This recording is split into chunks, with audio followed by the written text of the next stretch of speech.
আমার পয়গম্বর মানবের জন্য রহমত, দানবের জন্য রহমত।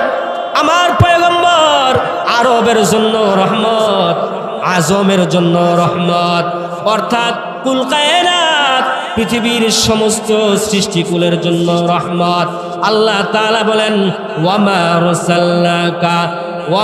আরসালনাকা ইল্লা রাহমাতাল লিল আলামিন।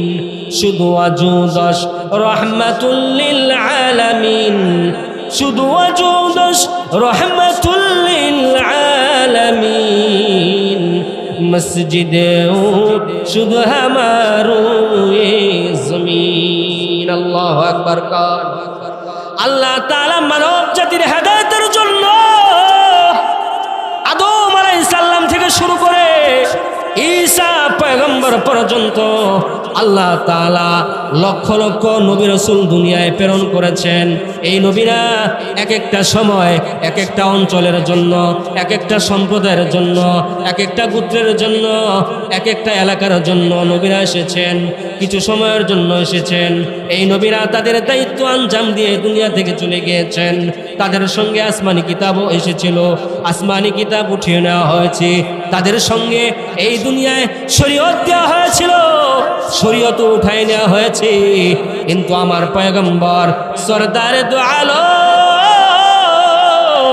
নবী রহমত নির্দিষ্ট কোনো এলাকার জন্য আসে নাই, নির্দিষ্ট কোনো সম্প্রদায়ের জন্য আসে নাই, নির্দিষ্ট কোনো মানুষদের জন্য আসে নাই, নির্দিষ্ট কোনো গোত্রের জন্য আসে নাই, নির্দিষ্ট কোনো সময়ের জন্য আসে নাই। কিয়ামত পর্যন্ত অনাগত কালে যত মানুষ আসবে সকল মানুষের জন্য, বৌদ্ধদের জন্য, খ্রিস্টানদের জন্য, হিন্দুদের জন্য, ইহুদিদের জন্য আমার নবী সকলের জন্যই নবী। আল্লাহ তাআলা বলেন ওয়ামা আরসালনাকা ইল্লা কাফাতাল লিন্নাস বাশীরাও ওয়া নাযীরা। আল্লাহ তাআলা বলে দুনিয়ার মানুষ আমি আল্লাহ তাআলা সাইয়্যিদুল মুরসালিন খাতামুন নবিয়্যিন নবীজিকে পৃথিবীর সমস্ত সৃষ্টির জন্য, সমস্ত মানুষের জন্য নবী হিসেবে প্রেরণ করেছি। বলেন না সুবহানাল্লাহ। ইহুদিদের জন্য নবী, খ্রিস্টানদের জন্য নবী, বৌদ্ধদের জন্য নবী, অন্যান্য ধর্মের মানুষদের জন্য নবী। আল্লাহ তাআলা বলছেন যেই মানুষটা নিজেকে মানুষ দাবি করবে, যেই মানুষটা নিজেকে মানুষ দাবি করবে, ওই মানুষটা যদি নিজেকে মানুষ দাবি করে, সে যেই ধর্মের হোক, যেই বর্ণের হোক, ওই মানুষটা যেই গোত্রের হোক, কালো হোক খাটো হোক, ওই মানুষটা খ্রিস্টান হোক, ওই মানুষটা আসমানে থাকুক, ওই মানুষটা জমিনে থাকুক, যেখানেই থাকুক না কেন ওই মানুষটার জন্যই এই নবী। বলেন না সুবহানাল্লাহ। কুল ইয়া আইয়ুহান নাসু ইন্নী রাসূলুল্লাহি ইলাইকুম জামিআ। ও আমার পয়গম্বর আপনি বলে দেন আমি তোমাদের সকল মানুষদের জন্য নবী হিসেবে আগমন করেছি। বলেন না সুবহানাল্লাহ। কাল কিয়ামতের ময়দানে কোনো মানুষ যেন ওই কথা বলতে না পারে ও দয়াময় আল্লাহ আমার জন্য কোনো নবী আসে নাই, আমার জন্য কোনো ভীতি প্রদর্শনকারী আসে নাই, আমার জন্য কোনো সুসংবাদদাতা আসে নাই। ও আল্লাহ জান্নাত সম্পর্কে জানি না, জাহান্নাম সম্পর্কে জানি না, কিয়ামত সম্পর্কে জানতাম না, আপনি আল্লাহ সম্পর্কে অবগত ছিলাম না। এই অজুহাত যেন কেউ দেখাতে না পারে। আল্লাহ তাআলা চিরতরে এই অজুহাত বন্ধ করে দিয়ে কুরআনুল কারীমের মধ্যে বলেছেন ইয়া আহলাল কিতাবি ক্বাদ জাআকুম রাসূলুনা ইউবাইয়িনু লাকুম আলা ফাতরাতিন মিনার রুসুল আন তাকুলু মা জানা মিন বাশীর ওয়ালা নাযীর ফাকাদ জাআকুম বাশীরু ওয়া নাযীর আল্লাহু আলা কুল্লি শাইইন কাদির। আল্লাহ তাআলা বলে ও দুনিয়ার মানুষ আমি আল্লাহ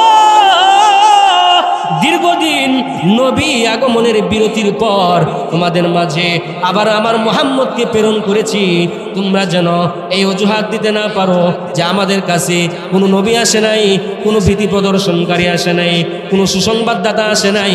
তোমরা যেন কিয়ামতের ময়দানে এই অজুহাত দেখাইতে না পারো। এই জন্য পৃথিবীর সমস্ত মানুষের জন্য আমার নবীর আগমন রহমত না বরকত না ধ্বংসাত্মক? পৃথিবীর সমস্ত মানুষের জন্য আমার নবী রহমত। চিল্লায় কন্যা সুবহানাল্লাহ। কারণ আমরা এই নবীর মাধ্যমে কুরআনুল কারীম পেয়েছি, এই নবীর মাধ্যমে আমরা ইসলাম গ্রহণের তৌফিক লাভ করেছি। সুবহানাল্লাহ। আল্লাহ বলছেন, ও বান্দা, যেই নবীর মাধ্যমে কুরআন পাইলা, যেই নবীর মাধ্যমে ইসলাম গ্রহণের তৌফিক লাভ করলা, দুটি নিয়ামত ওই নবীর মাধ্যমে পেয়েছো। এজন্য তোমরা আনন্দিত হয়ে যাও। কুল বিফাদলিল্লাহ ওয়া বিরহমাতিহি ফাবিযালিকা ফালফরাহু। আল্লাহ তাআলা বলেন, ও আমার বান্দা বান্দিরা, আমি আল্লাহ তাআলার অনুগ্রহ এবং দয়ার উপর আনন্দিত হও। কারণ তোমাদেরকে যেই দুটি দয়া অনুগ্রহ দেওয়া হয়েছে তা দুনিয়া এবং দুনিয়ার সব কিছুর চাইতে উত্তম। বলেন না সুবহানাল্লাহ। ইবনে আব্বাস রাদিয়াল্লাহু তাআলা আনহু বলে, দুনিয়ার মানুষ, আল্লাহ তাআলা আয়াতের মধ্যে ফাদলুন এবং রহমত দ্বারা, ফাদলুন দ্বারা কোরআন বুঝিয়েছেন, রহমত দ্বারা ইসলাম বুঝিয়েছেন। আর ওয়াবির ফাদলিহি ফালয়াফরাহু ফাবিযালিকা ফালয়াফরাহু, এইটা দ্বারা আল্লাহ তাআলা বলছেন, বান্দারে আমার দুইটা নিয়ামতের উপর আনন্দিত হও। সুবহানাল্লাহ।